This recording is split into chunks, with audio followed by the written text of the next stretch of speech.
Journal spécial, on le disait en titre, nous recevons comme invité ce soir Paul-Éric Kingué, candidat déclaré à la présidentielle de 2018 au Cameroun. Il est le président du mouvement patriotique pour un Cameroun nouveau. Paul-Éric Kingué, bonsoir et bienvenue sur l'Intélévision. Bonsoir. Je veux dire la main légère de l'État sur la marche des choses publiques. Donc du coup, c'est quand même novateur, parce que jusqu'ici, ce qu'on vit... Novateur et salutaire. Oui, novateur et salutaire. Mais d'abord novateur parce que jusqu'ici, ce qu'on vit, c'est la prépondérance de l'État à chaque domaine de décision, ce qui ne cadre pas avec notre vision. Parce que chez nous, nous serons, parce qu'on est un parti libéral, nous serons en plein dans une économie libérale. Donc pour vous aujourd'hui, vous voulez la refondation du Cameroun.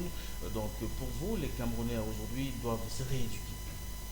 Oui. Vous savez, on ne peut pas devenir majeur en termes d'industrie, en termes de commerce, en tout cas en termes de développement, si les fondamentaux ne sont pas restaurés. Pour nous, les fondamentaux, c'est d'abord l'éthique. L'éthique parce que vous avez constaté par vous-même que nous sommes dans un pays où pratiquement la jeunesse a perdu les repères. La jeunesse respecte difficilement les aînés. Les institutions de la République sont chaque jour un peu plus méprisées. Les emblèmes même de la République, notamment le drapeau, les couleurs, tout est sabordé. Il faut recommencer une nouvelle société. Alors, pour recommencer cette nouvelle société, nous recommencerons au niveau des écoles primaires, c'est-à-dire à partir de la deuxième année des études, au niveau du primaire. Ouais. Et à partir donc de cette deuxième année des études, la morale va être injectée dans les programmes. Parce qu'il faut dire, président, il faut souligner que ça n'existe plus. Je dis donc que la morale doit être injectée, l'instruction civique doit être injectée telle que nous l'apprenions à l'époque. Je me souviens que pendant que j'étais encore élève, nous avions un livre intitulé « J'aime mon pays, le Cameroun ». L'éducation civique reviendra donc, mais en dehors de ceci, l'apprentissage du droit va commencer à partir de la deuxième année de l'école primaire.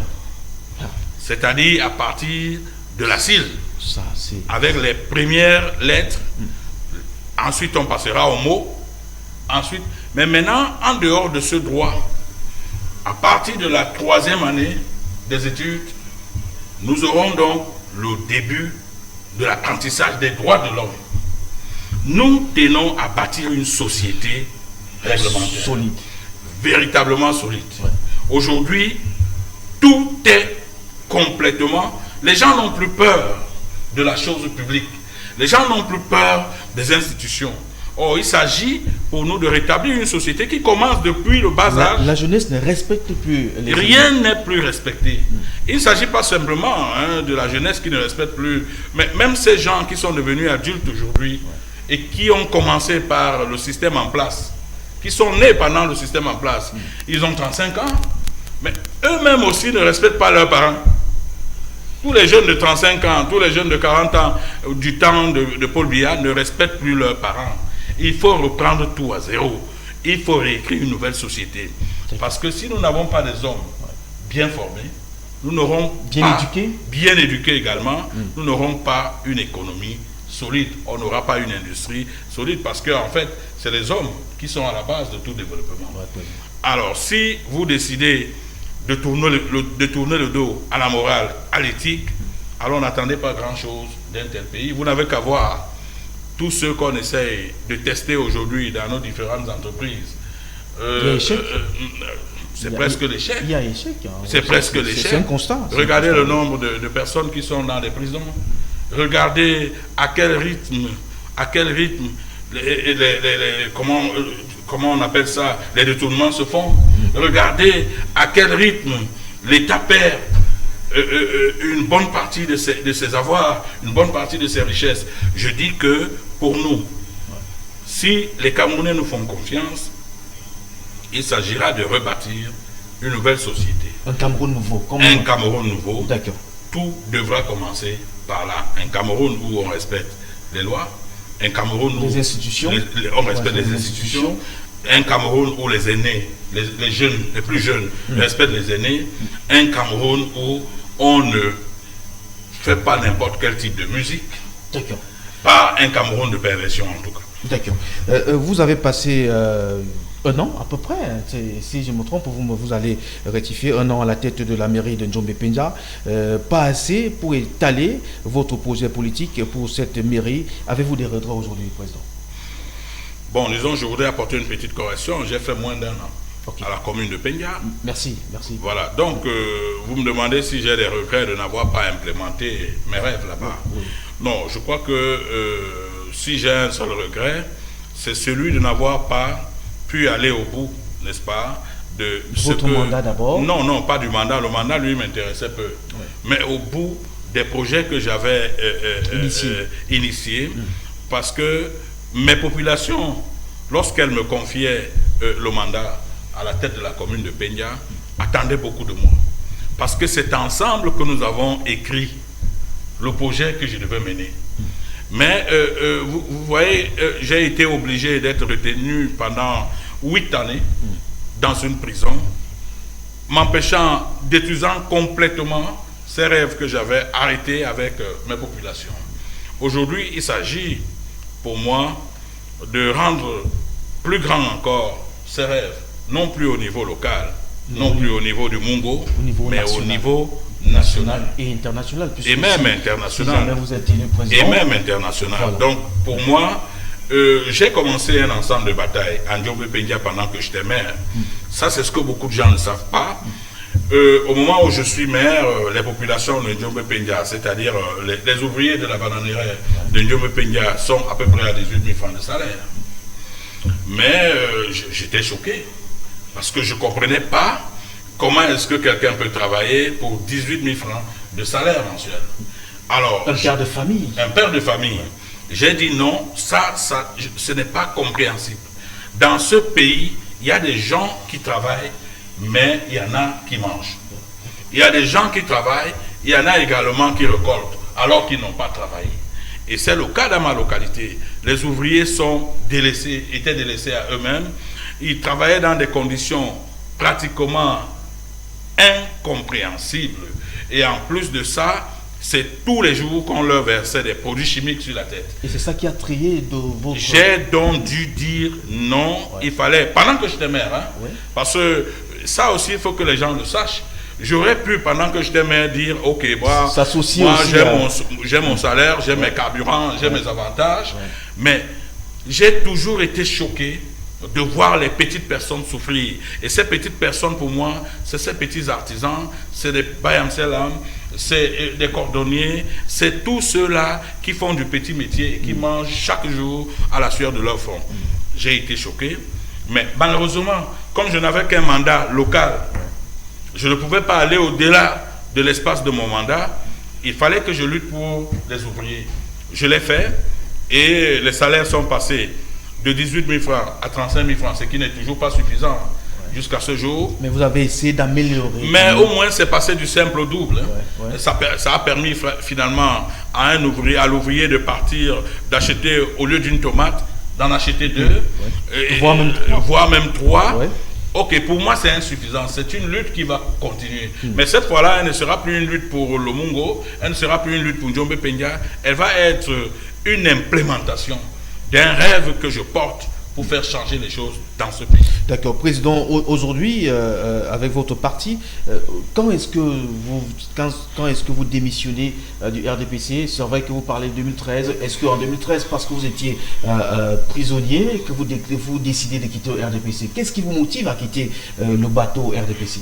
Non, disons que moi, cette histoire, cette question revient toujours. Oui, elle revient toujours. On n'a pas le choix puisqu'on vous a. Donc vous savez, quand on est maire, comme je l'ai été, et maire d'un parti proche du pouvoir, ou alors au pouvoir, comme on dit d'habitude, on est tenu à une discipline. On est tenu, même si on a des revendications à faire, on est tenu à la discipline. Mais moi, je me suis écarté de cette discipline parce que je tenais absolument à protéger les plus faibles. Vous comprenez? Donc, à partir du moment où j'ai décidé de protéger les plus faibles, la hiérarchie a commencé à me taper dessus. Alors, mes premières revendications étaient l'amélioration des conditions de vie des ouvriers. Comme je l'ai dit, mais il y avait un autre problème, leur salaire, mais enfin, il y avait également le non-paiement des impôts dus. Je dis bien les impôts communaux. Ouais. Parce que ça, je ne voudrais pas que les gens créent l'amalgame. Ouais. Quand je parle chaque fois des impôts, les gens ont l'impression qu'on parle des impôts nationaux. Je parle des impôts communaux. Ouais. Et il appartient à tous les maires du Cameroun d'exiger, de planifier un certain nombre d'impôts communaux. Parce que les communes ne vivent que d'impôts. Pour faire vivre communaux. La commune. Ce n'est pas une création du Cameroun. Oui. Ce n'est pas une invention du Cameroun. Même en Europe, les communes ne vivent que d'impôts communaux. C'est ces impôts que je demandais. Or, il se trouve que les plantations qui étaient installées chez moi devaient 2,713 milliards à la commune. Qu'elle devait reverser à la commune chaque année en termes d'impôts locaux. J'ai dit, ça doit s'arrêter. Alors, à partir du moment où j'ai commencé à le faire, je me démarquais déjà du RDPC. Parce qu'au RDPC, en réalité, j'aurais dû me taire. Parce que là-bas, c'est la discipline du parti.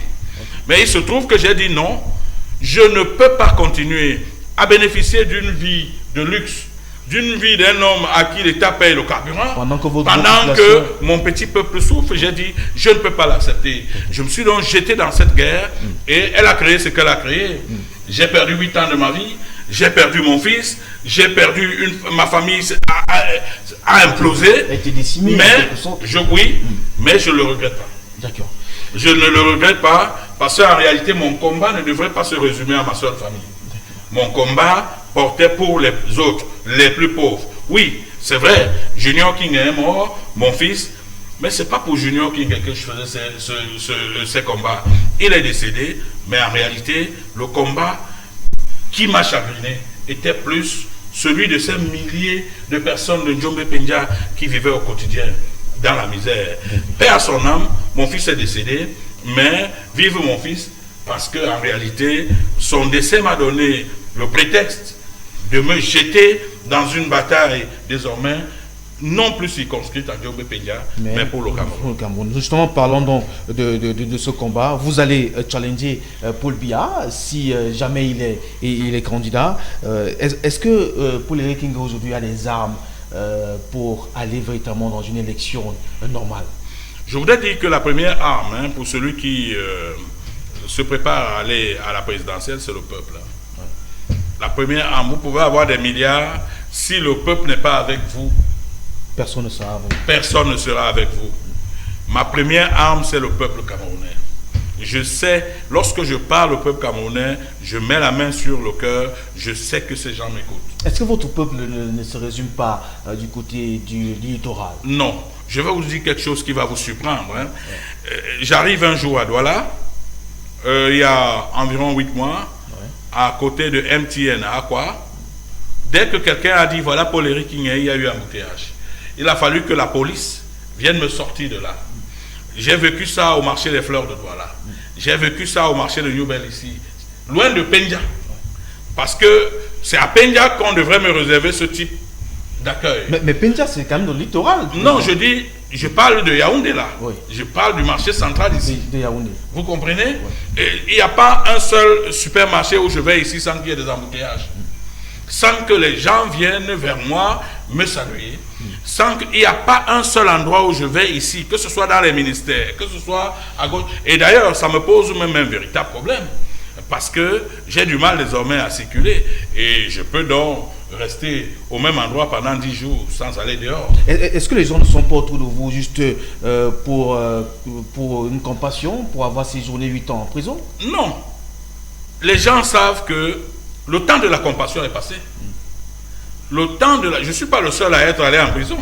Beaucoup de gens vont en prison. Mais est-ce que beaucoup de gens vivent ça? Beaucoup vont en prison. Mais est-ce que tout le monde vit ce que je vis là? C'est-à-dire que partout où je passe, il y a des embouteillages. Si vous dites aux gens aux sorties de l'INTV, maintenant que je serai au carrefour de Konengi, vous verrez au moins 400 personnes là-bas. Et ça se produit partout où je passe. C'est un effet de boule de neige. Et ça se produit partout. Donc, je vais vous dire, il n'y a pas un coin de la République où les gens n'ont pas suivi mon affaire. Il n'y a pas un coin dans le continent où les gens n'ont pas suivi mon affaire. Oh, du continent africain. Il n'y a pas un coin en Europe, aux États-Unis, où les gens n'ont pas suivi mon affaire. Mais vous savez, en général, parfois on peut partir de la compassion à l'admiration. D'accord. C'est ça. Mais, Président, on n'a pas assez de temps puisque vous êtes invité du journal. On va programmer une autre émission de grandeur nature. Votre devise, c'est le Cameroun avant tout. Pourquoi? Le Cameroun avant tout parce que nous avons constaté que notre pays de plus en plus est vendu aux étrangers. Mais écoutez, moi j'ai vu une situation dans ce pays qui me choque. Vous voyez, je vous prends le cas des transferts d'argent. Ouais. Mais regardez ce qui se passe dans le pays. Il y a une entreprise camerounaise dont je préfère ne pas citer le nom ici pour des raisons de décence qui fait dans le transfert d'argent. Je ne prends que ce cas. Ouais. Cette entreprise fonctionne normalement, mais à côté de cette entreprise, alors que des multinationales étrangères sont venues pour d'autres objets, pour un autre objectif, c'est-à-dire que ces multinationales venaient pour le téléphone.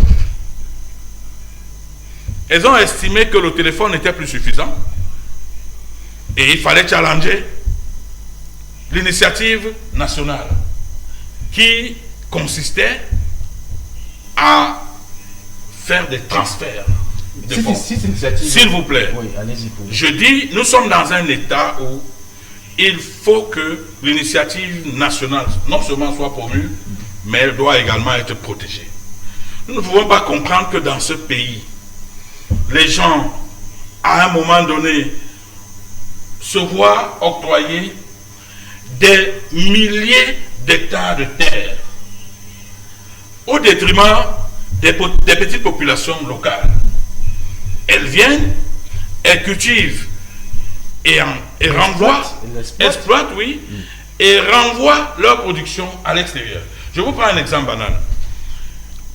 Autour de Nanga et Boko, il y a de très vastes exploitations de riziculture. Mais ce riz, d'après un certain nombre de reportages et d'enquêtes que j'ai fait mener, ce riz est exporté à 100%. Exporté à 100%. Le riz est produit ici par des Chinois, aux enclavures de Nanga et Boko. Mais, paradoxalement, le Cameroun importe le riz annuellement autour de 300 à 400 milliards de francs. Vous n'avez pas l'impression que c'est un véritable paradoxe? Voilà les choses que si nous arrivons au pouvoir, des choses qui n'existeront pas, nous allons mettre sur pied une économie qui aura pour seul support, pour premier support et le plus grand d'ailleurs, des véritables couloirs de protection de l'initiative nationale. Parce que tant que nous n'aurons pas d'entreprise créatrice de richesse, alors soyez rassurés, le Cameroun ne pourra jamais être émergent. Parce que tout ce que nous importons impacte sur notre économie. Et négativement. Tout à fait. Il faut donc produire. Il faut mettre des stratégies de production dans notre pays. Et ça, c'est l'un de nos priorités. Et travailler avec les ingénieurs. Et travailler avec des locaux d'abord, de préférence. Nous allons donc instituer, par exemple, le 20-80. Le 20-80 qui veut que, si vous venez au Cameroun, installez votre entreprise, 80% de la main-d'œuvre doit être nationale. Et 20%, bon, alors vous pouvez nous amener vos Chinois, mais ils ne doivent pas dépasser 20%. Vous pouvez nous amener vos Français, ils ne doivent pas dépasser 20%. Ce sera ce même quota que nous allons en même temps appliquer pour les écoles. D'accord. Président, je vous en prie. Oui. Un dernier mot à vos milliers, parce que lorsque vous lanciez votre parti le 4 juin dernier, il y a eu, n'est-ce pas, une forte population. Les cartes sont arrachées comme des bouts de pain. Quel est le message ce soir pour ceux qui vous regardent? Le message que je voudrais envoyer aux Camerounais, il faut qu'ils me croient. Il faut qu'ils croient en ma sincérité. Je voudrais transformer ce pays. Je voudrais faire rêver le monde. Je voudrais faire rêver les Camerounais, les amener à croire en leur pays. Ce Cameroun a beaucoup, ce pays a beaucoup de potentialités. Ce pays est Riche. excessivement riche. Je peux vous rassurer que en 5 années de mandat, personne ne reconnaîtra plus ce pays sur le plan moral, sur le plan éthique, sur le plan économique et même sur le plan de la protection des droits de l'homme. Parce que ça aussi, c'est un véritable pan sur lequel il faut se pencher. D'accord. Parce que, comme je l'ai dit, nous venons non seulement pour mettre l'homme au centre de nos actions, mais pour protéger l'homme contre les effets, contre les méfaits de la vie quotidienne, c'est-à-dire la faim, c'est-à-dire un salaire indécent, c'est-à-dire la misère dans les sous-quartiers. J'ai une vision. Elle est une véritable vision d'espoir. Mais alors, l'un des plus grands suppôts de ma vision porte sur la jeunesse. Et le projet de société que je porte et que j'ai couché sur un document sera rendu public dans les tout prochains jours, en début du mois d'août, devant le corps diplomatique et la société civile camerounaise. Alors à partir de là, nous allons mettre le cap pour permettre aux Camerounais de voir à quoi ressemblera le Cameroun après 2018. D'accord. Président Paul-Éric Kingué, merci d'avoir accepté d'être avec nous. On promet de tourner une mission, parce qu'on a une émission à la télévision Politicard avec vous. Ça dépendra de votre disponibilité d'ici cette fin de semaine. Merci infiniment, Paul-Éric Kingué. C'est moi qui vous remercie de me donner l'opportunité de parler une fois de plus de ce rêve que je porte pour les Camerounais. D'accord. Merci, c'est fin de ces 19h. Merci à vous d'avoir été les nôtres. On se retrouve très très bientôt pour une prochaine édition spéciale. Restez en compagnie des programmes de la télévision qui se poursuivent. Excellente nuit à toutes et à tous. Au revoir.